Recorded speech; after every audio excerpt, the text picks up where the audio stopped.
අක්කා තනියෙන් වැඩ.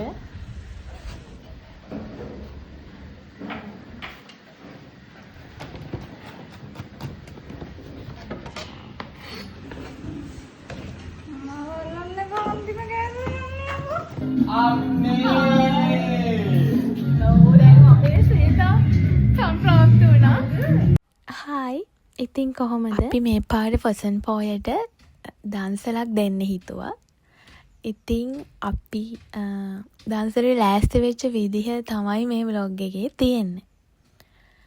අපි ජුනි 7 වෙනිදා වගේ වෙද්දී ඕන බඩු ටික ලිස්ට් එක හදාගෙන ගේන්න ගියා. මේ යන ගමන් අපි ෂොප් එක ගාවට ආවා. අපිට ඕන කරන බඩු ටික ගන්න අපි කඩල දන්සලක් තමයි දෙන්න ලෑස්ති කරේ. මගේ සැලොන් එකයි මගේ සැලොන් එකට එහා පැත්තේ ෂොප් එකේ අක්කයි අපි දෙන්න එකතු වෙලා තමයි දෙමු කියලා ප්ලෑන් කරේ. අපි හිතන් හිටියේ අයිස්ක්‍රීම් දෙමු කියලා.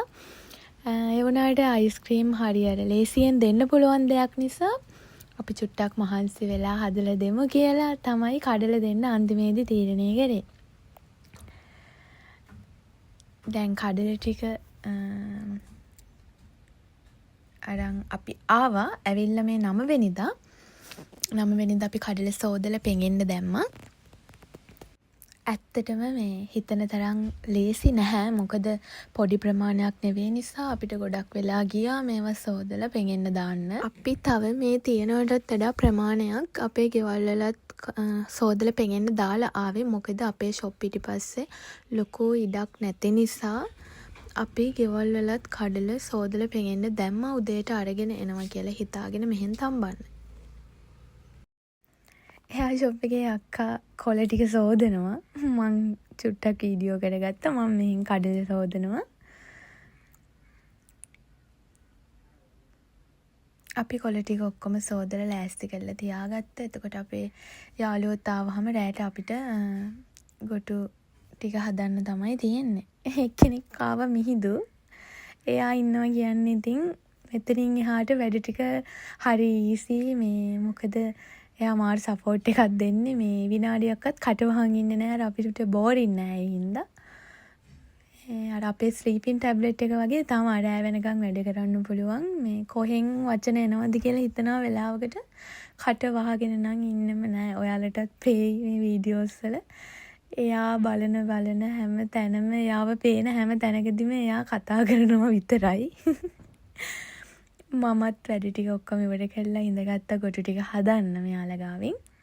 තව අපේ කට්ටියක් තව චුට්ටක් එහයින් ගොටු ටිකක් හදනවා. මට යාලා වීඩියෝ කරගන්න බැරි වුණා. අපි මෙතන ඉඳගෙන ගොටු ටික හදන්න ගත්තා. මිහිඳු ඉරටු කඩ දෙනවා. මම ගොටු හදනවා. හිනා වෙවි වැඩ කරා. ඉතින් මේ වෙලාව යනවා තේරුනේ නැහැ. තව යාළුවෙක් ආවා. සේතා. යා කොණ්ඩේ හැම පීරන් ලෑස්ති වෙනවා. ගොටු හදන්න. මේ තමයි මට වැඩිපුරම තිබිච්ච ඩියුටිය මේ ටී කෝෆි හදන එක. දැන් වෙලාව 12ට විතර ඇති. මම කෝෆි හැදුවා වැඩ කරන කට්ටියට අපේ. ඒක කරන්න දෙන්නෙත් නෑ. මට හිනා වෙනවා මිහිඳු. එයාට මගේ කොණ්ඩ කට්ටක් හරි කමන්නේ.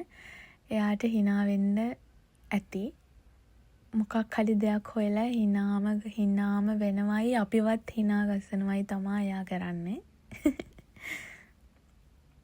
හැබැයි හරි ෂෝක්කයක්. මාත් ආයේ කෝෆි ටික කට්ටියට හදලා දීලා බීලා අපි බිස්කටුත් කාලා මාත් ආයේ ඉඳගත්තා. ආයෙත් ගොටු හදන්න ගත්තා. ආයෙත් එයා මොනා හරි කියනවා. මට නම් කියවුවා මතකත් නෑ. මොකද එක විනාඩියට වචන 1000ක් විතර ඒ කටේ තියෙනවා. හැබැයි ඉතින් හරිම ෆනි. හරි හැපි එකේ අපි වැඩ කරා. අපිට නිදිමත දැනුනෙත් නෑ. මොකද දැනුත් පාන්දර 2ට වගේ ඇති.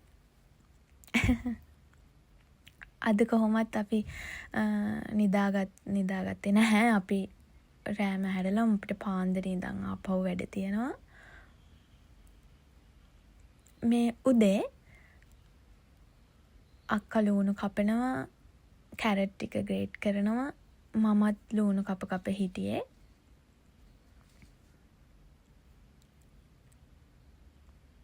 මේ තියෙන්නේ මම ලුණු කප හිඳලා මම වීඩියෝ කරන්න නැගිට්ටා.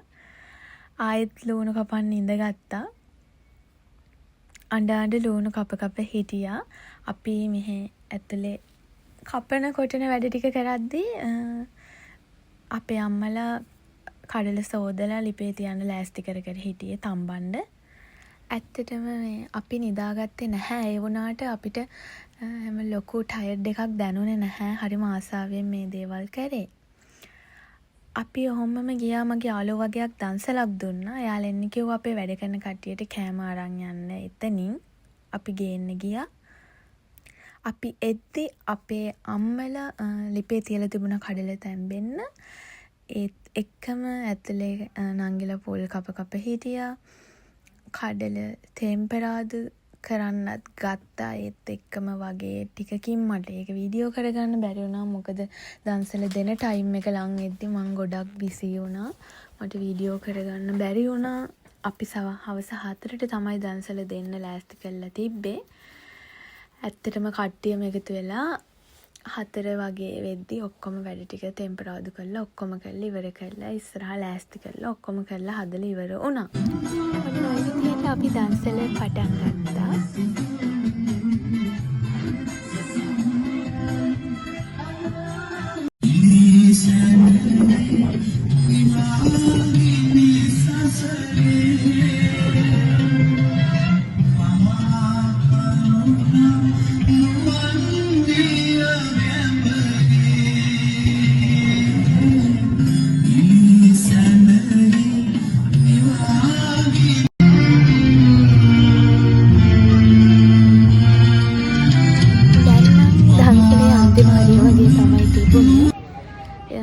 ඉවර වේගෙන තමයි ගියේ. කොහොම හරි අවසානයේ චූටි බවාලා දෙන්නෙකුට දීලා අපි දන්සල ඉවර කරා. හරියනේ නන්ද.